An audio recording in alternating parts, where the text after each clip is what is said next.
ഇന്ന് stock picking എങ്ങനെയാണ്, അതിന്റെ സ്ട്രാറ്റജി, അത് ലാർജ് ക്യാപ്പ്, സ്മോൾ ക്യാപ്പ് അല്ലെങ്കിൽ മിഡ് ക്യാപ്പ് രീതിയിൽ നമ്മൾ എങ്ങനെ ആലോചിക്കണം എന്നുള്ളതാണ്.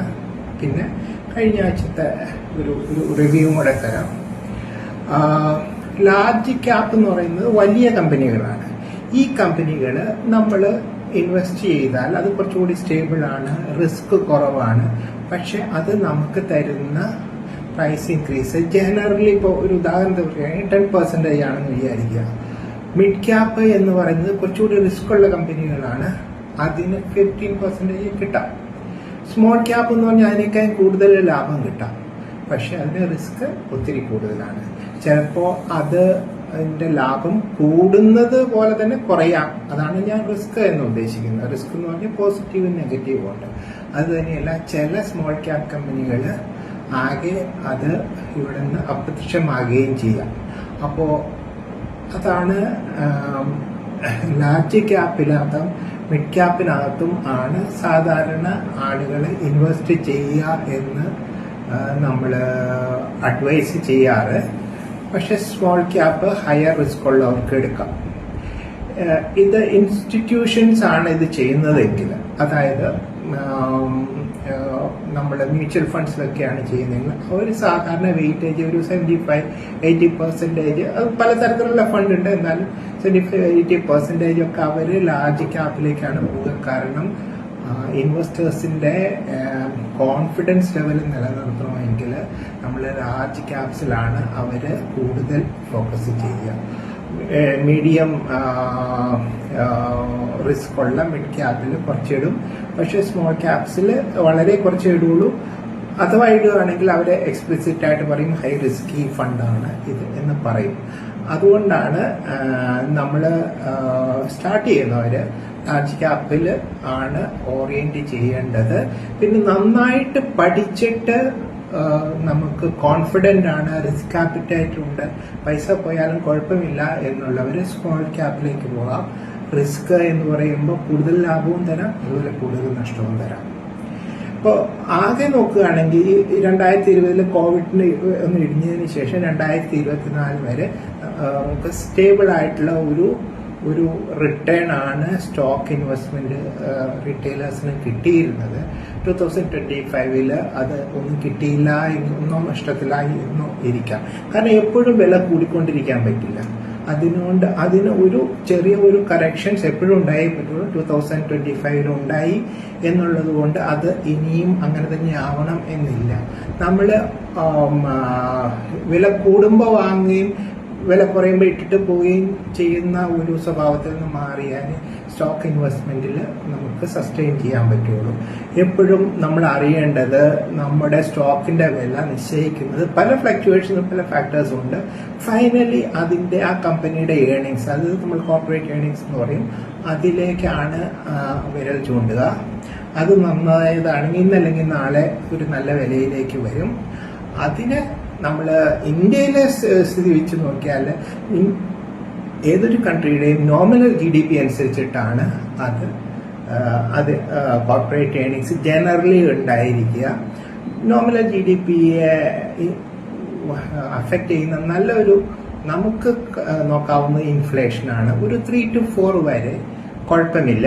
അത് തന്നെയല്ല, ഏറ്റവും താഴെ ഇൻഫ്ലേഷൻ കിടക്കുന്നതിനേക്കാൾ നല്ലതാണ് ഒരു 3 to 4 വരെ ഇൻഫ്ലേഷൻ വരുന്നത്. അതിനുശേഷം കൂടിയാൽ അത് അഡ്വേഴ്സ് എഫക്റ്റ് ആണ്. അത് നോമിനൽ GDPയും നന്നാവില്ല, നമ്മുടെ കൺട്രിക്കും നല്ലതായിരിക്കില്ല. ആ രീതിയിലാണ് അത് പോവുക. പക്ഷെ നമ്മൾ കഴിഞ്ഞ കൊല്ലത്തെ ഈ സീറോ അല്ലെങ്കിൽ ഫ്ലാറ്റ് ആയിട്ടുള്ള ഒരു ഇതാണ്, പ്രോഫിറ്റ് കിട്ടിയില്ല എന്നുള്ളതിൽ തന്നെ നമ്മൾ നല്ല സ്റ്റോക്സ് നോക്കിക്കഴിഞ്ഞാൽ ലാർജ് ക്യാപിറ്റൽ സ്റ്റോക്ക് നെഗറ്റീവ് പോയതുകൊണ്ട് -10-15% പോയതുണ്ട്. അതേപോലെ തന്നെ 50% കൂടുതൽ ലാഭം തന്നതുകൊണ്ട്.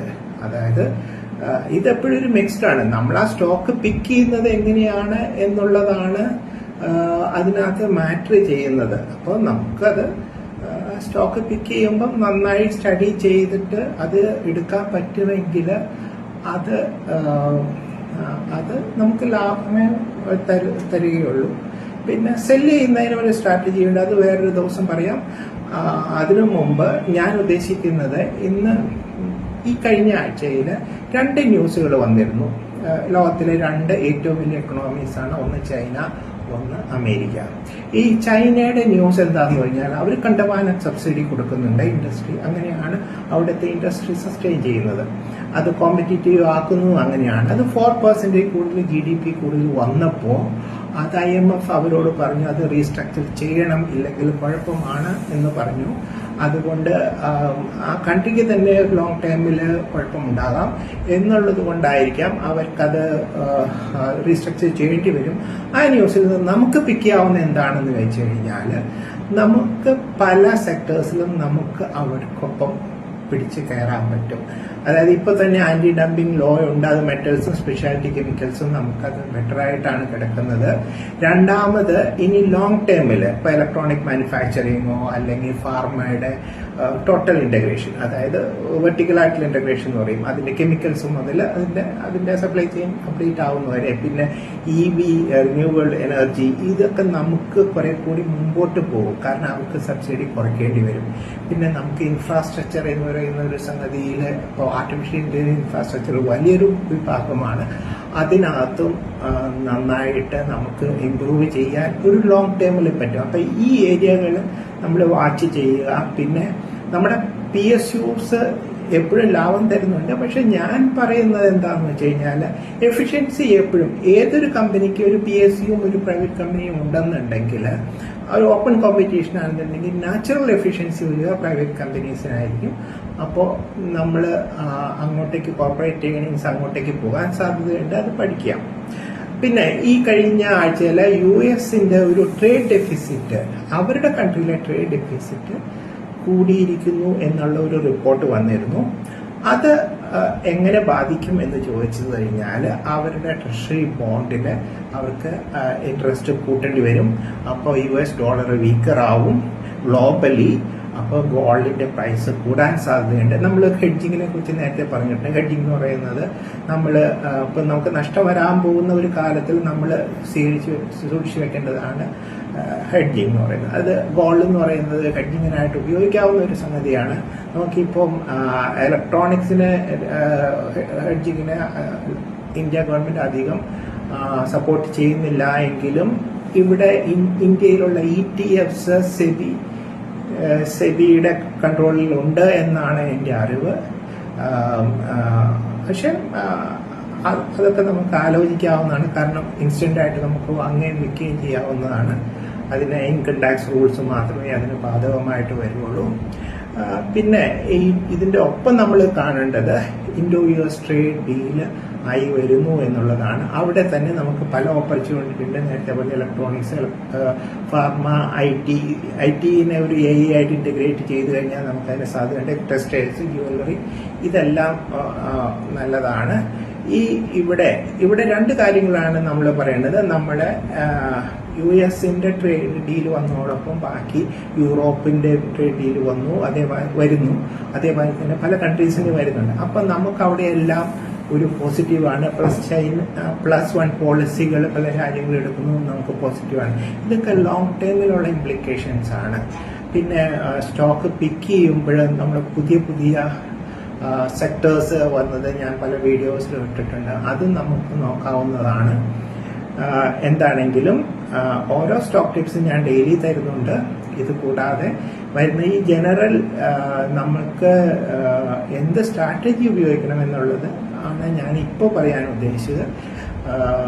എന്താണെങ്കിലും സ്റ്റോക്ക് പിക്കിങ്ങിനോ അല്ലെങ്കിൽ സെക്ടർ വൈസോ ഉള്ള റെക്കമെൻഡേഷൻ അല്ല ഞാനിവിടെ തരുന്നത്. ഒരു അക്കാഡമിക് പർപ്പസാണ്. സെബി രജിസ്റ്റേർഡ് ആയിട്ടുള്ള ഒരു ഇൻവെസ്റ്റർ അനലിസ്റ്റിനെ കൊണ്ട് മാത്രമേ നിങ്ങളുടെ ഇൻവെസ്റ്റ്മെന്റ് തീരുമാനങ്ങൾ എടുക്കാവൂ. ലൈക്ക് ചെയ്യുക, കമന്റ് ചെയ്യുക, സബ്സ്ക്രൈബ് ചെയ്യുക. Thank you.